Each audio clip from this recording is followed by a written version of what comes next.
안녕하세요. 문화재 답사 채널의 김용수입니다. 오늘은 제가 지난주 토요일에 다녀왔던 부석사 답사 이야기를 해보고자 합니다. 부석사에 대한 설명 및 안내라기보다는 부석사 답사 브이로그라고 생각하시고 봐주셨으면 좋겠습니다.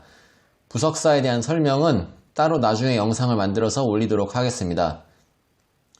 저는 인천에 살고 있습니다. 원래 주말에 출근이 잦은 편인데 이번 주말은 쉰다고 하길래 부석사 답사를 하기로 계획을 세웠습니다. 금요일 퇴근 후 시외버스 터미널로 가서 영주행 티켓을 예매하였습니다. 가격은 21,300원입니다. 예상 소요시간은 3시간 10분이라고 합니다. 출발 시간은 아침 9시 정각.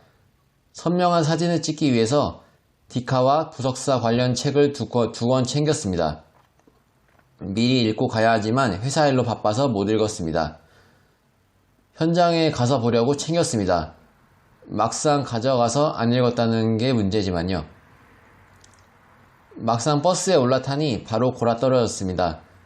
중간에 휴게소를 한번 들르고 나니 영주터미널 도착입니다. 바로 부석사로 갈까 하다가 터미널에 있는 저렴한 한식 뷔페에 들러 점심 식사를 해결합니다. 뷔페라고는 하지만 그냥 백반집이라고 보시면 좋을 것 같습니다. 밥과 반찬 몇 가지, 국과 찌개를 자유롭게 퍼다 먹을 수 있습니다. 계란 후라이와 토스트도 원하는 만큼 해 먹을 수 있습니다.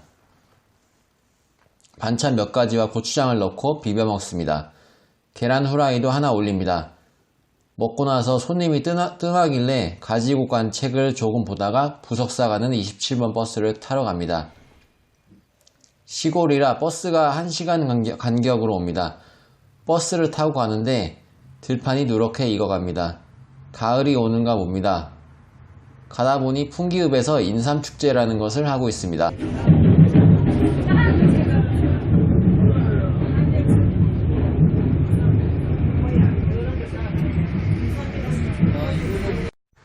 부석사 정류장에 도착했습니다. 역시나 사람들이 많습니다.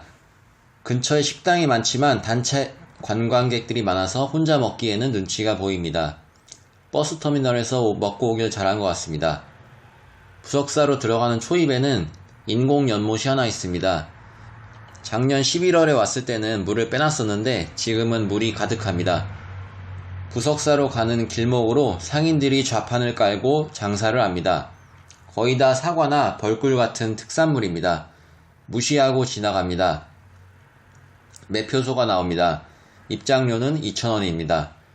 작년에는 1,200원이었는데 요금이 올랐습니다. 카드는 안되고 현금만 가능합니다. 매표소를 지나면 꽤나 가파른 경사로가 이어집니다. 양옆으로 은행나무가 심겨 있습니다. 조금만 더 늦게 왔으면 노랗게 물든 걸 볼 수 있었을 텐데 아쉽습니다. 돌기둥 한 쌍이 나타납니다. 단간지주라고 합니다. 예전에는 이곳에 절의 소속 종파를 알리는 깃발을 달았다고 알려져 있습니다. 일주문입니다. 기둥이 한 줄로 서 있어서 일주문이라고 합니다. 편액에는 태백산 부석사라고 쓰여 있습니다. 뒤편에도 편액이 있는데 해동화엄 종찰이라고 쓰여 있습니다. 계속 가다 보면 천왕문이 나옵니다. 부처님이 계신 수미산을 지키는 사천왕이 모셔져 있습니다. 사천왕들은 하나같이 갑옷을 입고 무시무시한 모습으로 서 있습니다. 아래쪽에는 악귀들을 깔고 서 있습니다. 천왕문 앞에 있는 석단을 한번 보고 지나갑니다. 돌을 쌓은 솜씨가 예사롭지 않습니다. 천왕문을 지나서 조금 올라가면 무시무시한 계단이 나타납니다. 그것도 2단으로 되어 있습니다. 그 위에는 새롭게 복원한 회전문이 자리합니다. 제가 공부한 바에 의하면 원래 이곳이 천왕문 자리라고 합니다. 지금의 천왕문은 잘못 복원된 것이죠. 내부를 보니 아까 보았던 천왕문과 흡사합니다. 사천왕상만 가져다 놓으면 완벽하게 일치할 것 같네요. 회전문을 지나면 작은 탑 2기가 자리합니다. 동쪽과 서쪽에 각각 한 기씩 있습니다. 부석사 인근의 폐사지에 방치되어 있던 것을 가져다가 세운 것이라고 합니다. 탑을 지나면 범종로라고 하는 누각이 등장합니다. 위를 보니 봉황산 부석사라는 표넥이 걸려 있습니다.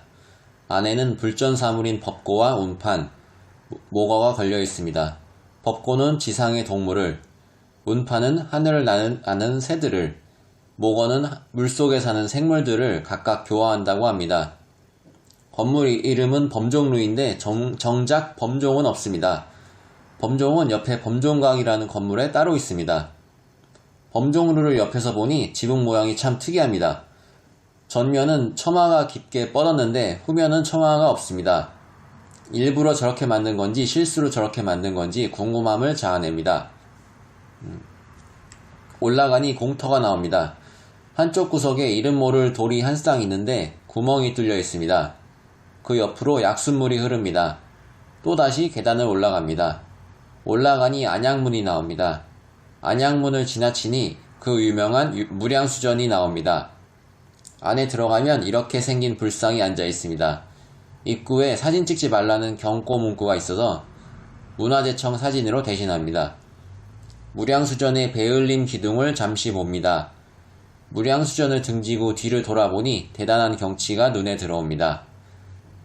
이 경치를 즐기려고 많은 사람들이 부석사에 오는 거 아닐까 생각을 해봅니다. 무량수전을 지나서 꼭대기에 있는 조사당에 가봤습니다.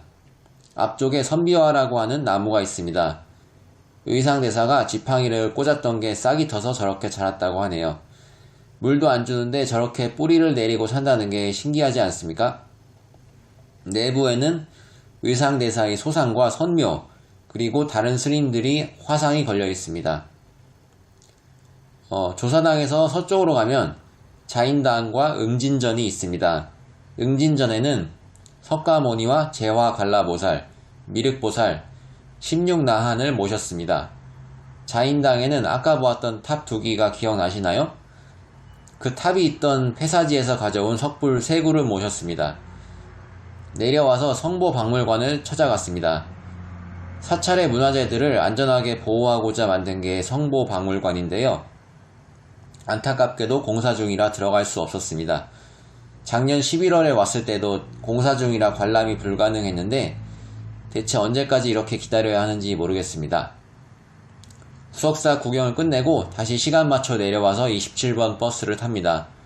원래 근처에 있는 소수성원도 보고 선비촌에서 하룻밤 자고 갈까 생각도 해봤는데 그러면 월요일에 일하기 힘들 것 같아서 그냥 인천으로 올라가기로 했습니다. 저는 저녁 8시 10분 출발 버스표를 끊었습니다. 1시간 정도 남았길래 아까 먹었던 식당에서 다시 식사를 했습니다. 식사하고 남은 시간에 아까 가져온 부석사 책들을 잠깐 봤습니다. 버스 시간이 돼서 가려고 하는데 근처에 떡집이 있길래 하나 샀습니다. 처음 사는 거라 가장 양이 적은 걸로 샀는데 생각외로 맛이 괜찮습니다. 인터넷으로 주문을 해서 먹을 생각입니다. 버스를 타고 정신없이 자다 보니 어느새 인천에 도착했습니다. 이상 흑수저 청년의 부석사 당일치기 답사였습니다. 여러분은 절대로 따라하지 마시기 바랍니다. 너무 빡셉니다. 부석사까지 가셨으면 근처에 소수서원도 둘러보시고 선비촌도 구경하시고 무선마을도 가보시고 이것저것 둘러보세요. 영주에는 볼 게 많은 것 같습니다. 자, 이제 다음 영상에서는 답사한 내용을 바탕으로 부석사에 대해서 낱낱이 파헤쳐보는 시간을 가지도록 하겠습니다. 지금까지 시청하시느라 고생 많으셨습니다. 영상을 보신 소감을 댓글로 남겨주시면 감사드리겠습니다. 모두들 좋은 하루 되시기 바랍니다.